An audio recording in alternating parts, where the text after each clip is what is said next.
Assalamualaikum warahmatullahi wabarakatuh. Alhamdulillahi rabbil alamin. Wabihi nasta'in ala umuri dunya waddin. Wassalatu wassalamu ala asrafil anbiya'i wal mursalin wa ala alihi wa ashabihi wa man tabi'ahum bi ihsanin ila yaumiddin. Asyhadu an la ilaha illallah wahdahu la syarikalah wa asyhadu anna Muhammadan abduhu wa rasuluh.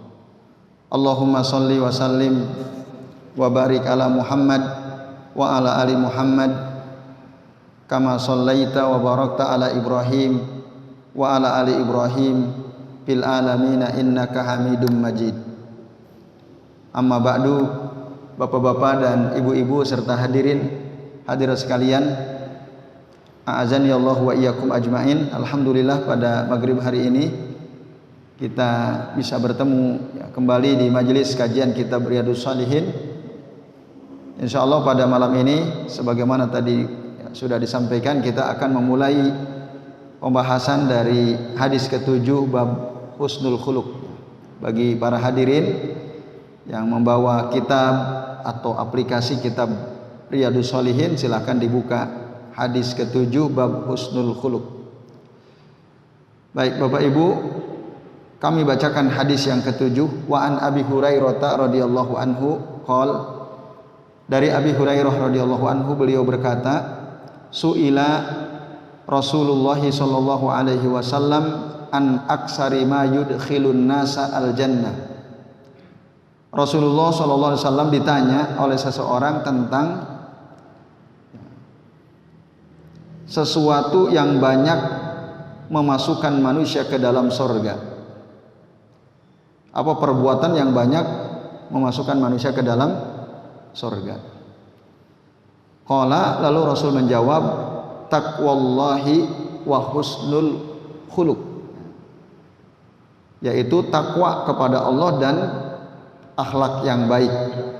Itulah dua perbuatan yang banyak memasukkan manusia ke dalam surga. Kemudian wasu'ila an aksari ma yudkhilun nasa an-nara. Lalu kemudian Rasul ditanya tentang perbuatan yang banyak memasukkan manusia ke dalam neraka. Faqala, lalu Rasul berkata, al-famu wal farju, mulut dan kemaluan. Itu jawaban Nabi ketika ditanya tentang dua hal penting tadi. Hadis akhrajahu at-Tirmidzi dan dikatakan hasanun sahih oleh beliau. Nah, bapak-bapak dan ibu-ibu serta hadirin sekalian, a'azani Allah wa iyyakum ajmain. Jadi jelas sekali ya, dalam hadis ini diterangkan tentang keutamaan husnul khuluq, akhlak yang baik. Jadi akhlak yang baik itu adalah amalan yang banyak memasukkan manusia ke dalam surganya Allah Subhanahu wa taala. Berarti hadis ini menganjurkan atau mendorong kita untuk memperbaiki akhlak kita, tentu saja juga takwa kita ya kepada Allah Subhanahu wa taala. Karena dua hal ini kalau digabung, itu dia. Kita berusaha meningkatkan takwa kita. Takwa itu berarti takut ya kepada Allah Subhanahu wa taala. Hati-hati dalam setiap ucapan dan perbuatan kita. Itu makna sederhana takwa, atau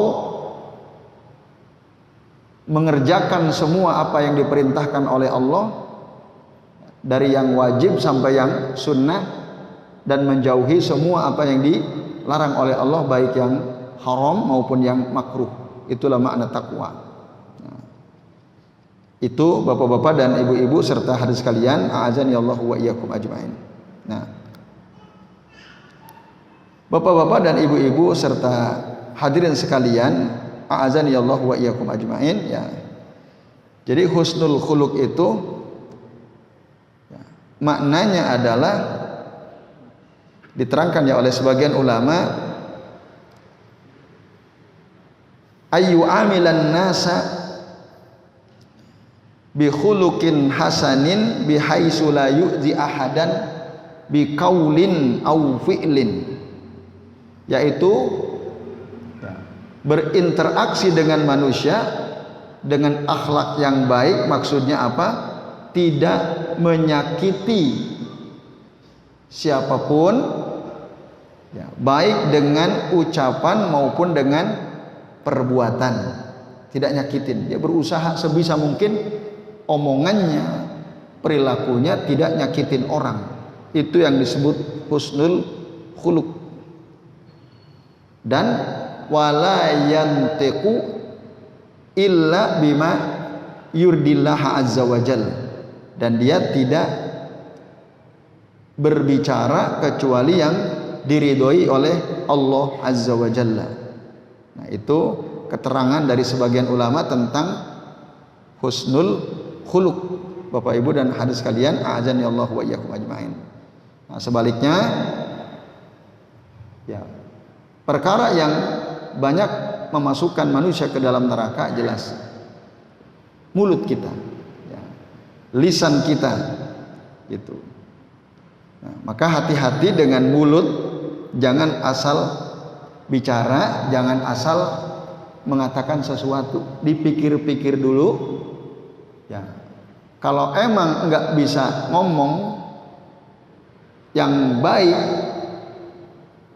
maka diem, kan gitu. Dalam hadis yang lain Nabi mengatakan kul khairan au liyasmut, katakan yang baik, kalau tidak ya diem aja, daripada omongan kita nyakitin orang. Nah, kadang-kadang ini yang kita nggak tahu, ya, kita mungkin bercanda gitu, kita sih biasa aja karena kita bercanda, kita merasa bercanda, ternyata orang yang kita candai itu sakit, ya, kok begini ya ngomongnya dan seterusnya. Itu hati-hati, ya, jadi jaga, ya. Karena mulut ini kan ringan, ya, lisan ini ringan gitu. Nah, maka hati-hati karena mulut ini banyak memasukkan seseorang ke dalam neraka, ya, bapak-bapak dan ibu-ibu serta hadirin sekalian, a'azani Allah wa iyyakum ajmain. Nah, walaupun tentu saja mulut juga bisa menjadi sebab kita masuk surga kalau digunakan untuk zikir, gitu, ya, untuk amar ma'ruf nahi mungkar dengan mulut kita. Nah, itu juga bisa menjadi sebab atau menjadi wasilah memasukkan kita ke dalam surga dengan mulut kita. Nah, ini Bapak Ibu dan hadirin sekalian, a'azani Allah wa iyyakum ajmain. Nah, kemudian yang terakhir, kemaluan. Nah, hadis ini menjelaskan tentang peringatan dari perbuatan zina. Nah, zina itu tentu kaitannya dengan kemaluan, ya. Dan banyak sekali dalil yang menunjukkan tentang buruknya perbuatan zina. Bahkan didekatinya saja tidak boleh, ya. La taqrabu az-zina, jelas dalam Al-Qur'an. Nah, maka banyak orang tidak bisa menjaga kemaluan. Maka disebutkan oleh Nabi, kemaluan diantara perkara yang banyak memasukkan manusia ke dalam neraka. Nah, ini bahaya mulut dengan kemaluan. Nah, ini Bapak Ibu dan hadirin sekalian, ya, diantara kesimpulan yang bisa kita ambil, ya.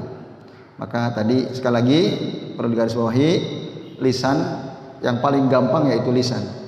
Jauhi gibah, jauhi namimah, adu domba, jauhi kata-kata bohong, sumpah palsu, gitu, ya, atau nuduh orang. Itu sangat berbahaya. Nanti kita akan dimasukkan ke dalam neraka dengan keadaan kepala kita di bawah, gitu, ya. Karena Nabi mengatakan hal yakubun nasu ala manakhirihim. Ketika Mu'ad bertanya, apakah lisan akan dipertanggungjawabkan? Iya. Bukankah orang itu dicemplungin ke dalam neraka, ya, atau diseret wajahnya di bawah? Itu disebabkan karena apa? Hasaidu alsinatihim, karena perbuatan lisan mereka, yaitu misalnya. Kemudian yang kedelapan, qala Nabi sallallahu alaihi wasallam, masih dari Abu Hurairah, akmalul mu'minina imanan wa ahsanuhum khuluqa wa khiyarukum linisaihim. Orang yang paling sempurna, orang mukmin yang paling sempurna imannya adalah orang yang paling baik akhlaknya. Itu. Jadi orang akhlak yang baik itu tanda kesempurnaan iman seseorang. Jadi kalau kita mau tahu orang itu imannya sempurna atau tidak, lihat akhlaknya. Nah, kalau akhlaknya baik sekali, ya itu berarti orang itu sempurna imannya. Karena Rasul bilang akmalul mu'minina imanan ahsanuhum khuluqa. Ada orang yang paling baik akhlaknya. Wa khiyarukum, dan orang yang terbaik di antara kalian adalah khiyarukum linisaihim. Orang yang paling baik di antara kalian kepada istri-istrinya. Hadis akhrajahu at-Tirmidzi, dan beliau juga mengatakan hadis ini hasanun sahih. Nah, bapak-bapak dan ibu-ibu serta sekalian, kesimpulan penting dari hadis ini, satu, bahwa husnul khuluq itu tadi keutamaan orang yang husnul khuluq akhlaknya baik menunjukkan bahwa orang itu imannya sempurna. Itu kesimpulan penting yang kita bisa ambil dari hadis yang ke-8 ini, sekalian. Nah,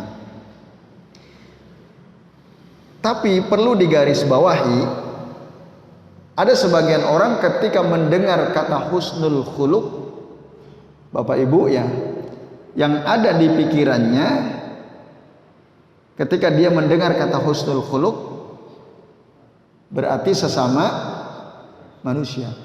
Itu kalau bicara akhlak yang baik, oh berarti sesama manusia. Tapi sebagian ulama menerangkan tidak, akhlak kepada Allah juga ada gitu. Jadi yang maksud husnul khuluq itu baik akhlaknya ya, ketika berinteraksi dengan sesama manusia, baik pula akhlaknya ketika berinteraksi dengan Allah Subhanahu wa taala. Muamalah sama Allah ya, berinteraksi dengan Allah Subhanahu wa taala. Maka sebagian ulama mengatakan tanda baiknya akhlak seseorang ketika berhubungan dengan Allah taala, dia di hadapan Allah taala adalah ya, di antaranya apa? Ta'atuhu fi kulli ma amarallahu azza wa jalla. Dia mentaati semua apa yang diperintahkan oleh Allah azza wa jalla. Itu tanda akhlak dia kepada Allah baik. Apalagi ridho bi qada'illahi wa qadarihi, ridho dengan ketetapan Allah dan takdir dari Allah Subhanahu wa taala. Ridho dia. Jadi kalau orang ridho dengan ketetapan Allah, itu tanda akhlak dia kepada Allah baik. Misalnya dia kena musibah, dia ridho. Walaupun tidak gampang ridho itu. Kok bisa ridho? Hilang barang kesayangannya gitu ya, hilang handphonenya, hilang motornya, bisa. Terus dia bisa ridho, plong gitu ya. Nah, kalau bisa ridho, itu berarti akhlaknya baik banget tuh sama Allah Subhanahu wa taala. Karena dia ingat ini semua terjadi karena ketetapan Allah. Ini semua terjadi karena takdir dari Allah. Maka yang keluar dari mulutnya qadarullahu wa ma syaa fa'ala. Ini adalah ketentuan Allah. Apa yang Allah kehendaki terjadi, maka Allah akan lakukan itu. Nah, itu kalimat yang keluar dari lisan orang yang akhlaknya baik kepada Allah, ridho dengan semua kejadian yang menimpa dirinya. Ini ya, bahkan Nabi mengatakan innallaha idza ahabba qauman ibtalahum. Sesungguhnya Allah itu kalau mencintai suatu kaum, Allah akan uji dia. Ya, Allah akan uji, ibtalahum. Ujian Allah macam-macam ya dari Allah untuk kita. Ya tadi diantaranya kami sebutkan, misalnya kita kena musibah, entah mungkin kita sakit atau kita kehilangan orang yang kita cintai atau kehilangan barang yang kita suka dan seterusnya. Lalu kita ridho dengan itu. Nah, maka apa yang terjadi? ibtalahum dari faman radiya falahur ridho. Barang siapa ridho dengan ujian dari Allah tadi, maka dia akan mendapatkan ridhonya Allah. Wa man sakhito falahu as-sukhtu. Tapi kalau orang nggak terima dengan musibah yang dia menimpa dirinya, marah dia, nggak terima dengan itu, maka Allah pun marah kepada dia. Faman sakhito falahu as-sukhtu. Nah, ini Bapak Ibu dan adik sekalian, ya. Itu akhlak kita kepada Allah Subhanahu wa taala. Bapak Ibu dan adik sekalian, a'azani Allah wa iyyakum ajmain. Nah, jadi akhlak baik itu bukan hanya kepada sesama manusia, termasuk kepada Allah. Termasuk bersyukur atas semua nikmat yang Allah berikan kepada kita. Ya, itu akhlak juga. Dikasih nikmat, syukur. Nah, syukur dengan lisan, syukur dengan hati, syukur dengan anggota tubuh yang lain. Bil jawarih. Ini misalnya. Jadi, itu nah sementara akhlak yang baik kepada sesama manusia tadi diantaranya sudah kita jelaskan ya. Nah, sementara kalau istri gimana kepada istri? Ya, berlemah lembut kepada istri, tidak kasar kepada istri. Istri merasa dilindungi, dicukupi semua kebutuhannya, diringankan bebannya, didengarkan keluh kesahnya. Itulah sebaik-baik kalian. Yang ini barangkali bagi sebagian kita berat gitu ya, mendengarkan istri ngomong nggak betah gitu ya, malah main handphone. Istrinya kesel tuh, diajak ngobrol, istrinya cerita tentang apa yang dialaminya, tapi suaminya sibuk lihat YouTube ya, sibuk main handphone. Nah, ini banyak orang yang seperti itu sekarang ya. Jadi istri merasa tidak dihargai. Nah, ini Bapak Ibu dan sekalian. Nah, itu jelek tentu. Nah, orang yang baik dia betul-betul muliakan istrinya. Nah, maka istri ya, sangat senang tentu saja. Nah, itulah sebaik-baik kalian kata Nabi Shallallahu Alaihi Wasallam dalam hadis ini ya. Jadi saya kira itu penjelasan ringkas dari hadis yang ke-8. Bapak Ibu dan sekalian. Nah, jadi hadis ini tadi kalau kaitannya dengan keutamaan husnul khuluq adalah apa? Husnul khuluq itu tanda kesempurnaan iman seseorang. Lalu yang ke-9 Bapak Ibu, wa an Aisyah radhiyallahu anha, dari Aisyah radhiyallahu anha, qalat, beliau berkata, sami'tu Rasulullah sallallahu alaihi wasallam yaqul, aku mendengar Rasulullah SAW pernah bersabda, innal mu'mina, sesungguhnya seorang mukmin itu la yudriku bi husni khuluqihi darajatas shaimi wal qaimi. Ya. Sesungguhnya orang mukmin dengan akhlaknya yang baik dia bisa menyamai derajat orang yang rajin puasa dan rajin sholat malam. Nah, kalau orang akhlaknya bagus gitu, itu dia bisa derajatnya bisa sama dengan orang yang rajin puasa. Meskipun orang yang akhlaknya baik ini mungkin dia jarang puasa gitu karena lemah, dia nggak bisa puasa. Nah, tapi akhlaknya dijaga betul, jarang, tidak pernah dia nyakitin orang dengan lisan atau dengan perbuatannya. Nah, kata Nabi, la yudriku bi husni khuluqihi darajatas shaimi wal qaimi. Nah, jadi jelas sekali ya sekalian. Jadi hadis ini ya, menjelaskan tentang keutamaan akhlak yang baik. Dengan akhlak yang baik seseorang derajatnya bisa naik di hadapan Allah Subhanahu wa taala, ya, yaitu bisa tadi mendapatkan derajat atau pahala yang berlipat-lipat sebagaimana dilakukan oleh seseorang yang rajin puasa atau rajin sholat malam. Ini Bapak Ibu dan sekalian, a'azani Allah wa iyyakum ajmain. Ya, saya kira jelas ya. Maka mari kita terus usahakan perbaiki akhlak kita. Yang terakhir, yang ke-10, wa an Abi Umamah Al-Bahili radhiyallahu anhu qala, qala Rasulullah sallallahu alaihi wasallam, ya, ana zaimun bi baitin fi rabdil jannah liman tarakal mira. Aku ya menjamin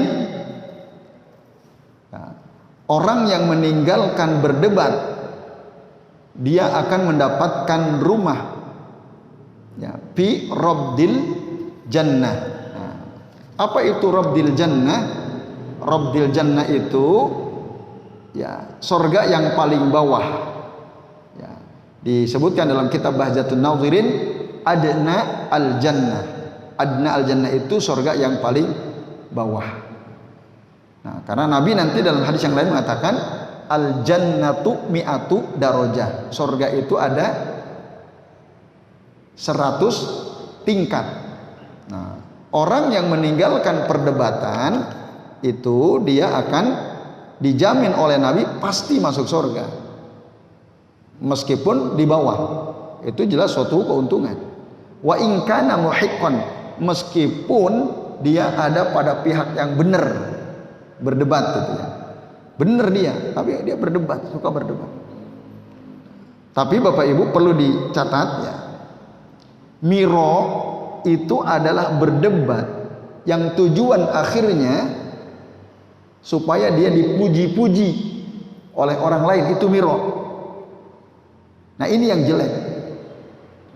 Dia berdebat itu supaya bisa mengalahkan musuhnya, lalu dia mendapatkan pujian. Itu miro. Beda dengan mujadalah. Dalam Quran disuruh bahkan ud'u ila sabili rabbika bil hikmati wal mau'izatil hasanah wajadilhum billati hiya ahsan. Debatlah mereka dengan cara yang baik. Beda miro dengan mujadalah menurut keterangan sebagian ulama. Kalau mujadalah perlu berdebat dengan orang, tapi tujuannya bukan untuk dipuja-puji, tujuannya bukan untuk ngalahin dia, bukan, tapi untuk menunjukkan kebenaran, al-haq, itu tujuannya, supaya orang itu ngerti ini loh yang benar, dalilnya ini dalam Al-Quran, dalam hadis Nabi SAW, kata para ulama salaf begini, supaya dia ngerti. Soal nanti dia terima atau tidak, yaitu bukan urusan kita, kita menjelaskan. Nah itu, kalau dia nggak terima masih ngeyel, ya udah tinggalin.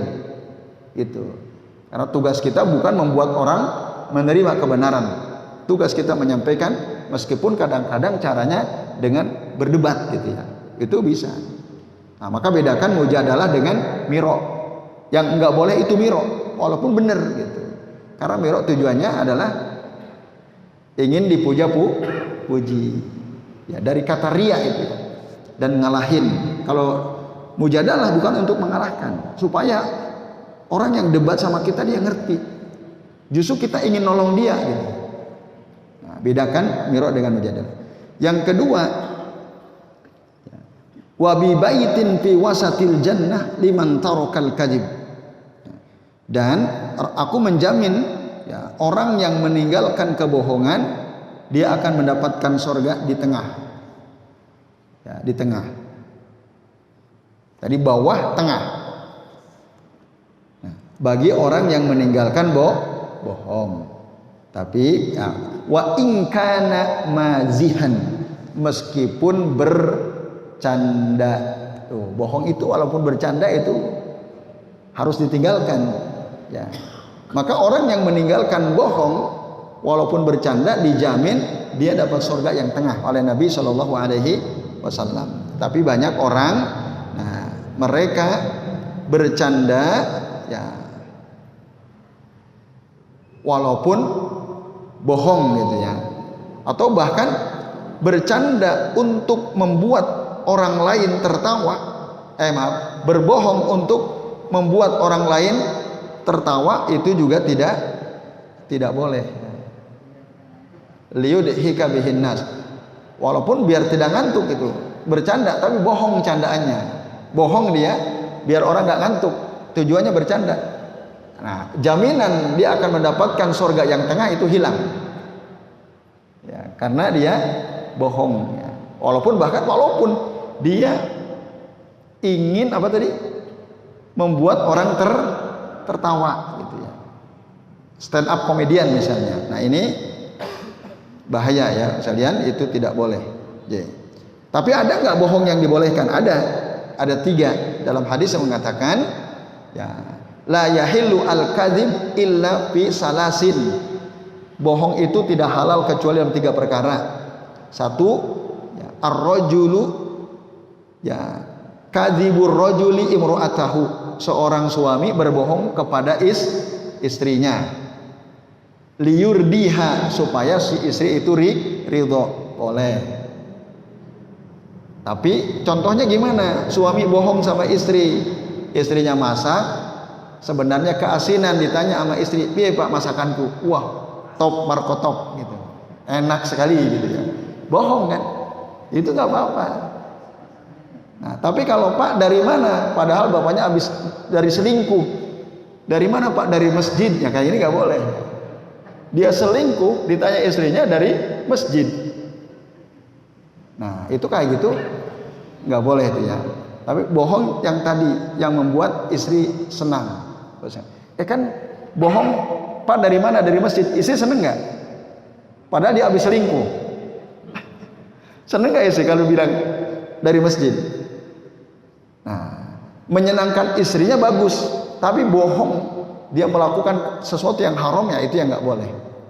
Tapi kalau dia bilang, "Wah masakannya enak," kan tidak ada perbuatan dosa yang dia lakukan. Kalau yang tadi selingkuh tentu ada ya. Itu. Kemudian yang kedua, berbohong dalam peperangan ya.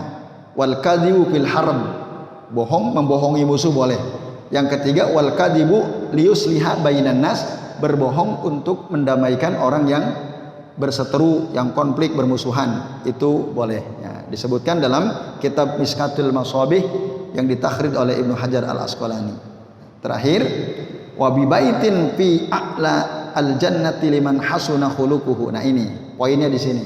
Dan Rasul menjamin ya, bahwa orang yang akhlaknya baik, Rasul menjamin dia akan mendapatkan rumah di surga paling atas.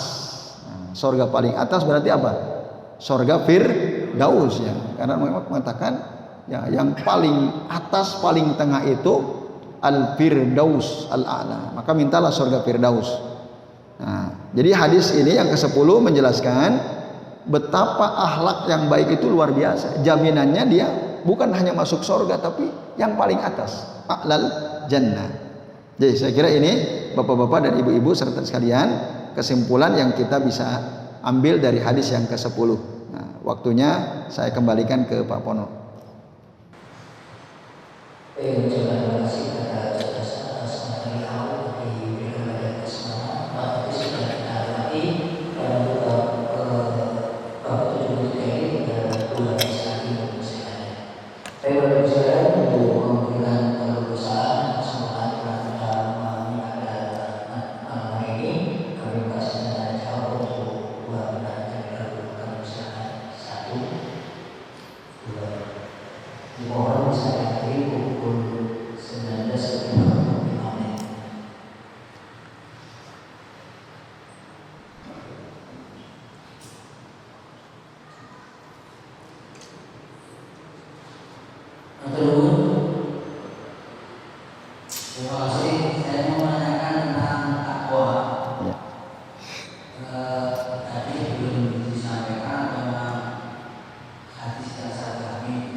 Terus?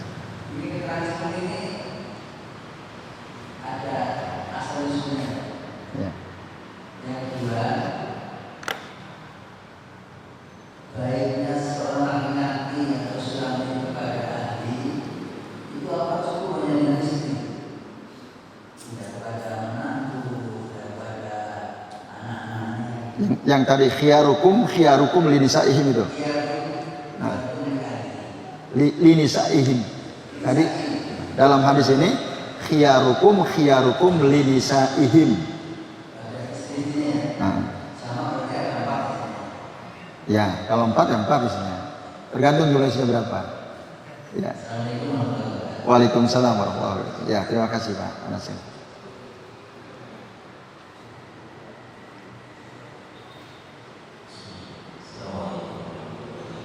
Waalaikumsalam warahmatullahi wabarakatuh. Saya melihat bahwa akad niat ini merupakan satu hal yang segalanya. Artinya dengan akad niat kita bisa mendapatkan ridho manusia, bahkan bisa mendapatkan surga. Ini saya katakan dari jawaban saya. Yang saya tanyakan, apakah akhlak ini itu ada yang merupakan watak asli kemudian dari Allah terhadap seseorang. Jadi orang itu memang lahir dengan bawaan wataknya baik, ataukah watak akhlak dunia ini merupakan satu hal yang memang harus dihidup saya. Ya, baik, terima kasih Pak Rudi. Baik Bapak sekalian, ada 3 pertanyaan ya. Yang pertama, Bapak sekalian, takwa itu tadi sudah kami jelaskan ya. Di antara pengertiannya ya hati-hati, takut dan seterusnya. Tadi Pak Nasir menyebutkan riwayat yang secara makna tadi ya. Itu orang takwa itu ibarat orang berjalan di jalan yang licin, yang banyak berduri. Ya itu juga di antara pengertiannya. Lalu kalau kamu berjalan di jalan yang seperti itu, apa sikapmu? Ya hati-hati. Itu. Jadi itu perumpamaan ya. Yang kalau tidak keliru itu Umar Ibn Khattab radhiyallahu anhu. Riwayatnya dari Asharus Sahabah ya. Jadi takwa itu ya begitu itu, hati-hati. Yaitu tadi kan sudah kami sebutkan juga di antara makna takwa itu hati-hati. Ya kalau disebutkan semua dalilnya banyak sekali. Waktu kita kan sempit. Jadi sebagian saja yang bisa disebutkan pengertian-pengertian takwa yang disampaikan oleh para ulama. Dari intinya tadi imtisalu awamirihi wajtinabu nawahihi, yaitu mentaati seluruh perintah Allah Ta'ala, menjauhi seluruh larangannya. Perintah itu ada yang wajib, ada yang mustahab. Larangan itu ada yang haram, ada yang makruh. Jadi kalau orang takwa itu ya semua yang dilarang itu dia tinggalkan. Yaitu. Nah, jadi itu tadi tambahan yang antum sampaikan ya, riwayat yang menjelaskan tentang makna takwa.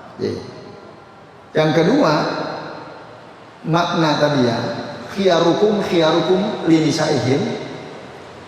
Di dalam ya keterangan yang kami baca dari sebagian ulama, memang kata nisaihim di sini ya, bukan hanya istri, termasuk ibu, termasuk saudara perempuan, termasuk bibi gitu. Itu semua karena nisa itu jamak ya. Terutama tentu saja ibu dan istri ya. Tapi ketika kita membaca kata nisa di sini maknanya luas tadi. Bukan hanya sekedar istri, tapi tadi saudara perempuan, kerabat perempuan, ya, ibu dan seterusnya. Yaitu Pak Nasir. Ya, tadi tadi belum sempat tersampaikan. Nah, dengan pertanyaan itu maka jadi semakin clear gitu ya. Yang dimaksud nisa di sini bukan hanya ibu, istri, tapi termasuk ibu, saudara perempuan, bibi dan lain-lain tadi. Yaitu Allah a'lam bishawab. Kemudian yang terakhir Pak Rudi ya, dalam Syekh Utsaimin dia menulis kitab tentang akhlak. Ya. Dalam kitabnya itu beliau menjelaskan akhlak itu memang ada 2, ada yang jibillah, ada yang muktasibah. Jibillah itu memang karunia dari Allah Subhanahu wa taala. Ada orang yang oleh Allah dikasih karunia, orang ini enggak dilatih, emang bawaannya begitu gitu. Bawaannya apa misalnya? Gampang kalau ketemu orang gampang senyum, murah senyum gitu. Enggak usah latihan, dia emang gampang orangnya kalau ketemu orang, kan akhlak yang baik. Gitu. Ringan membantu orang yang sedang dalam kesusahan ada. Dan ini sebaik-baiknya kalau diberi karunia oleh Allah akhlak yang berupa jibillah itu. Tapi memang tidak semua orang seperti itu. Tidak semua orang dapat yang jibillah tadi yang langsung Allah kasih untuk dirinya.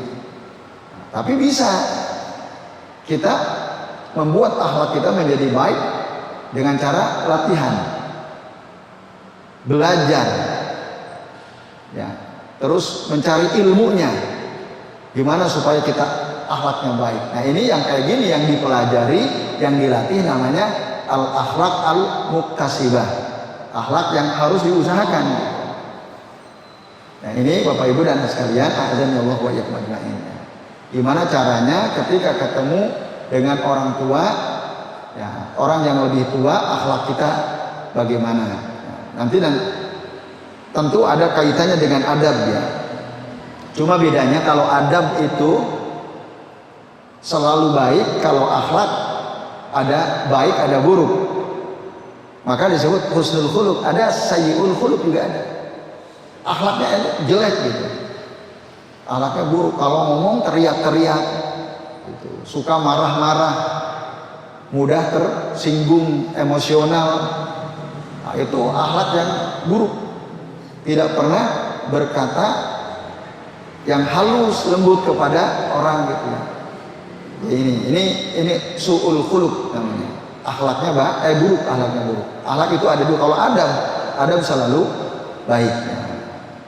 Maka ada ilmu adab ya, ilmu tentang adab.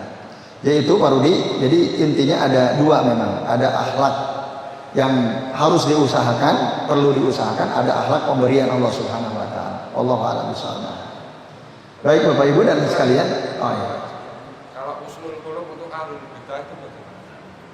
Nah, berbuat baik kepada ahlul bid'ah.